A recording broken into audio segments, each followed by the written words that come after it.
Travesías. Buenas tardes, bienvenidos a todos. ¿Qué tal estáis? Nosotros muy bien. Bienvenidos a Travesías. El programa de hoy, como siempre, viene muy cargado, muy variado hoy. Además, nada más empezar, nos vamos a ir a Tánger. Pues sí, al Tánger que vamos a visitar, eso sí, no es el de hoy, sino el de los años 40 y 50, cuando esa ciudad se convirtió en una especie de cruce de caminos entre culturas, artistas, políticos, intelectuales. Bueno, pues estamos en Tánger, al norte de Marruecos. Vamos a revivir el pasado de esta ciudad multicultural que vivió su esplendor allá por los años 50 y que gozó de un estatus especial. Para ello vamos a abrir las páginas de un libro, Historia de Tánger, Memoria de la Ciudad Internacional. Está editado por Almuzara. Y bueno, toda esta historia nos la cuenta Leopoldo Ceballos, que es abogado afincado hoy en Madrid, pero nacido en Marruecos. Vivió en esta ciudad, aunque después ha desarrollado su actividad sobre todo en el sector exterior, ocupando cargos dentro de la administración española. Leopoldo, ¿qué tal estás? Buenas tardes, muy bien, gracias. Muy bonito el libro, lo tenemos aquí. La verdad que Pues, sí, muchas gracias. ya nos han quitado un ejemplar, de hecho, en la Ya nos queda uno, queda uno. Lo ha hecho muy bien Abusara, ¿no? Ha hecho una presentación magnífica, sí, muy chulo. Bueno, hay que decir que Tánger es la ciudad de tu infancia. Dicen que los lugares de nuestra niñez permanecen siempre frescos en la memoria. Y yo creo que aunque tú sí que escribes este libro con un rigor histórico, bueno, hay mucho de corazón también en él, ¿no? Porque Evidentemente, sí. Mucho de añoranza de ese Tánger de hace 50 años que existió, que parece que fue un mito, pero que realmente existió y que fue una ciudad excepcional, ¿no?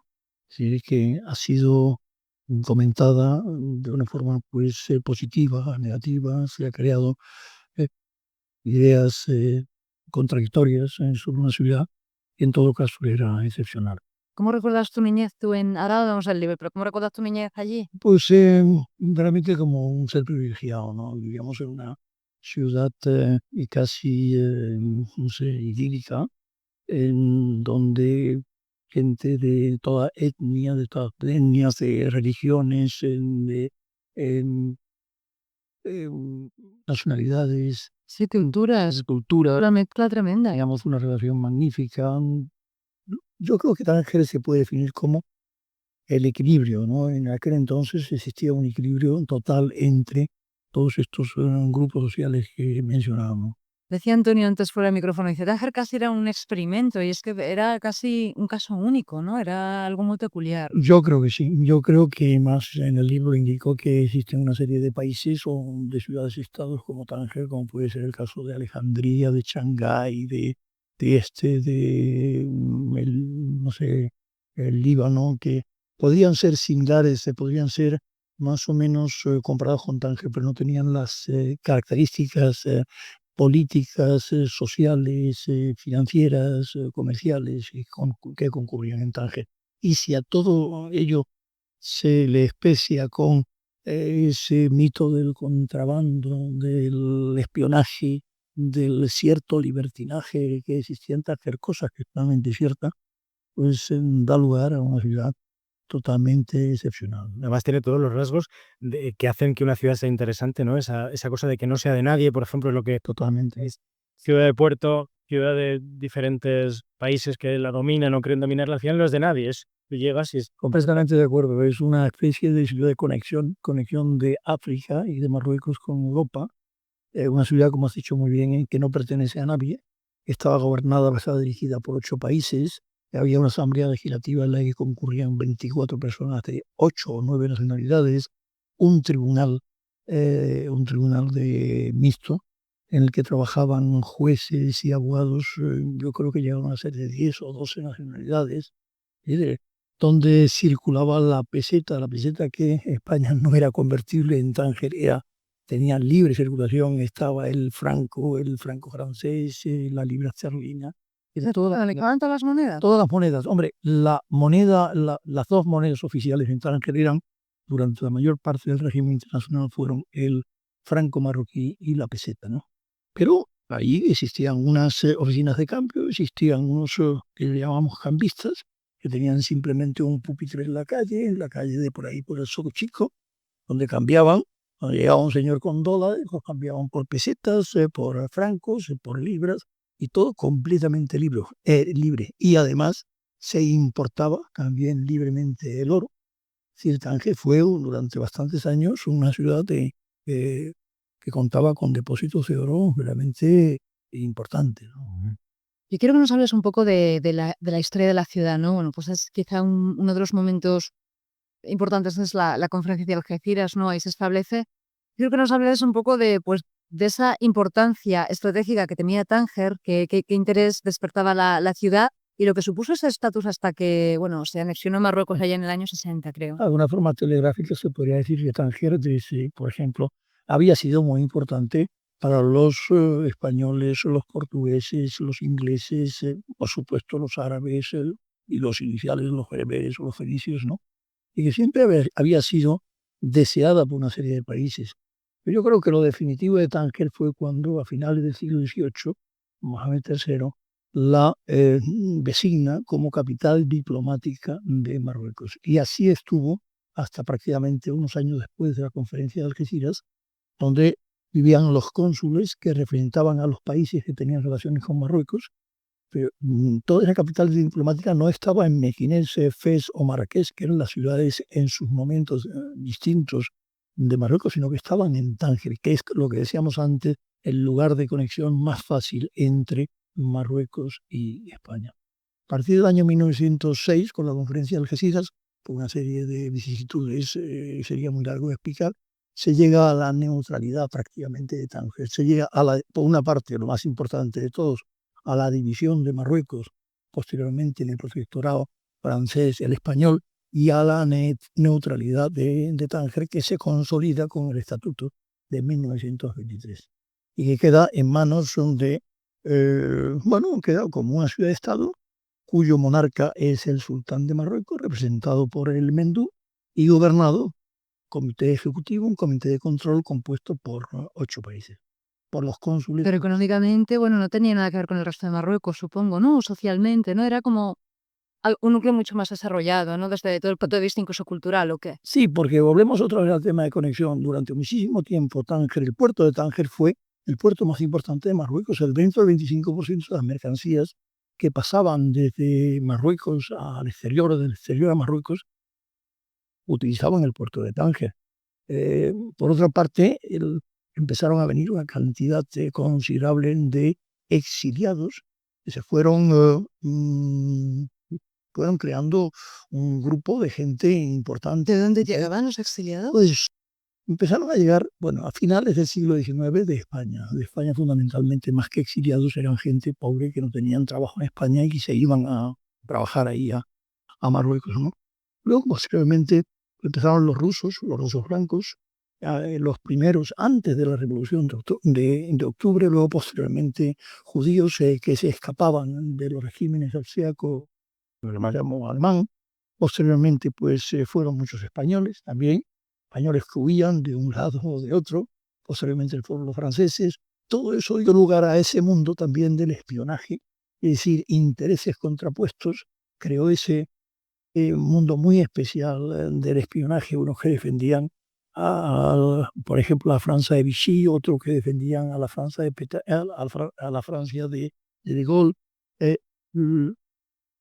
que intentaban conseguir información para un grupo u otro de los contendientes en la Primera Guerra Mundial y en la Segunda, etcétera. Cuando ves la película Casablanca, ¿no crees que debería llamarse Tánger?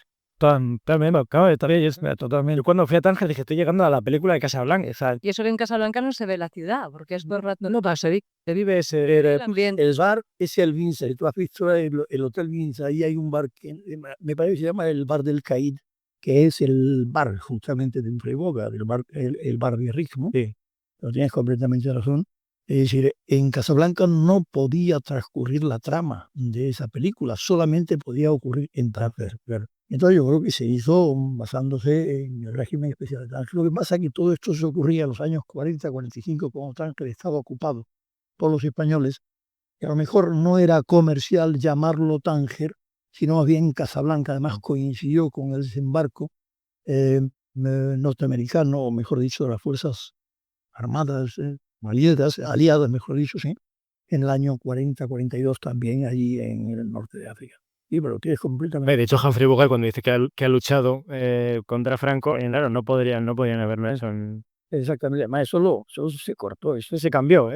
Nosotros lo vimos en Tánger y aquí seguramente no se vio, ¿no? En España vimos como que luchaba en Somalia o algo así, en un sitio como... Oye, háblanos un poco de la vida cultural y, bueno, claro, Bueno, ese es el aspecto más interesante que yo creo que existe y que se contrapone al mito de Tánger. Ese mito fue creado básicamente sobre hechos reales, porque el contrabando existía, el espionaje también, el libertinaje. Lo crearon una serie de escritores tipo Paul Bowles, como Truman Capote, Tennessee Williams, Gore Vidal, Jean Genet, etcétera, y varios marroquíes como el mismo Tahar Ben Jelloun o Shukri, etcétera. Luego es que en Tánger existía una vida cultural enorme. Es decir, el desarrollo financiero de Tánger atrajo a la ciudad a una serie de personajes, médicos, abogados, ingenieros, financieros, que deseosos de cultura. Más teníamos enfrente la España pobre, la España triste del año 50, los años 50, la Europa triste, no solamente España, sino la Europa triste de los años 50. Y entonces teníamos la suerte de recibir a los mejores músicos, a los mejores cantantes. a- Vivían en Tánger algunos literatos de primerísima fila, fueran españoles, fueran franceses. Mire, se podían ver todo tipo de películas que estaban prohibidas en España o también en Francia o en Italia. sí, no había censura No existía ninguna censura. Otra de las cosas que teníamos era de la prensa. la prensa completamente libre, teníamos la prensa y además teníamos también la ventaja de que existía un periódico que se llamaba España, que estaba publicado bajo, no sé, pues, la supervisión, si se quiere, del régimen español, pero por el hecho que estaba publicado en Tánger, pues me parece que solamente existía una censura previa, no, y durante mucho tiempo estuvo al frente de ella un gran periodista que se me ha ido la cabeza en este momento, que propició el que Tánger fuera, mejor dicho, el España de Tánger fuera uno de los periódicos más conocidos, no solamente en Andalucía, en Marruecos, en Andalucía, sino también en el resto de España, ¿no? Bueno, hemos leído por ahí, ¿verdad? Estamos hablando antes de todo el cine que se ha centrado ahí en Tánger, incluso ha habido cineastas pues de Tánger, y justo hablábamos de La vida perra de Juanita Narboni, que fue una película que luego cuentas en el libro que interviene Concha Cuetos, que su padre dirigía Radio Tánger. Exactamente, Aladino Cuetos era el director de Radio Tánger y bueno, la película esta se basa en la mejor novela que se ha escrito sobre Tánger de Ángel Baji, ¿no? Que es La vida personal de Juanita Narboni. Ha habido dos versiones, una primera en la que no me acuerdo cuál es el nombre en ese momento de la actriz española sensacional, que lo hizo estupendamente bien, y la segunda ha sido dirigida por Farida Beliazid, que es una cineasta marroquí. Yo creo que las dos son bastante buenas películas. Lo que pasa es que la segunda, que podría haber sido, se podría haber desarrollado un poco más ampliamente, me parece que no ha dispuesto de bastante dinero para poderla hacer, ¿no? De acuerdo, tenemos un trocito si quieres para escuchar de esa segunda Yo creo. versión de Juanita. Anda, mamá, pero si tú siempre has dicho que lo que más te gusta de Tánger es que todas las religiones son iguales. Esos son cuentos. Siéntate, please. Tengo que hablar con vosotros de un tema muy serio. What's happened? What you? Déjame hablar. En estos momentos Europa está en guerra. Y Tánger no sé si conservará su estatuto de ciudad internacional.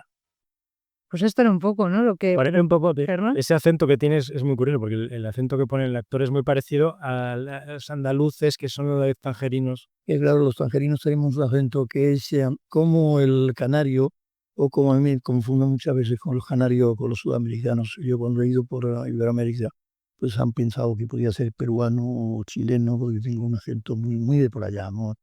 Y despista bastante nuestro acento, disfruta bastante. Oye, Leopoldo, ¿cómo es la relación entre los autóctonos y los extranjeros, por así decirlo, entre los que eran de allí, de... Pero en contra de lo que se piensa, y me parece que yo al menos lo intento desarrollar en el libro, no existía, Tánger no fue nunca un régimen colonial, nunca. Es decir, la clase dirigente estaba compuesta por franceses, españoles, pero también marroquíes. La clase, la burguesía, la clase media y el proletariado estaba constituido por todas esas personas de esas diferentes nacionalidades.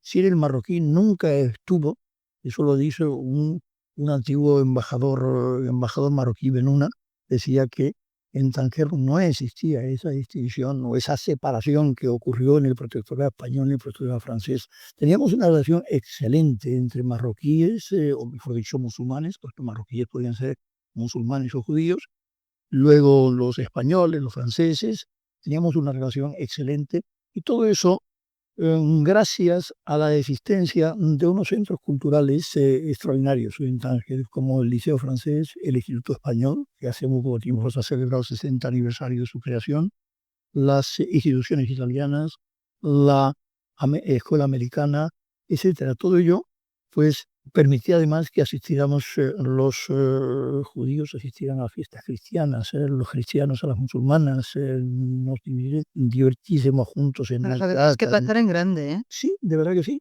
Yo creo que fue un caso especial. Yo a mi juicio creo que nunca se volverá a repetir, ¿no? Desgraciadamente, ¿no? Bueno, pues nos tenemos que ir ya de... Del tiempo. Yo sí te quería preguntar, ¿con este libro tratas de desmitificar un poco esa imagen? Porque en realidad esto sí es una historia muy fiel, ¿no? Yo lo que tanto, lo que he pretendido hacer es una memoria de Tánger. Yo ya pues soy bastante mayor, entonces la gente los que tuvimos 20, 30 o 40 años que vivimos en Tánger internacional, o bien somos mayores o bien han muerto. Y quiero dejar memoria, un poco mi objetivo es dejar memoria de ese Tánger que realmente existió, ¿no?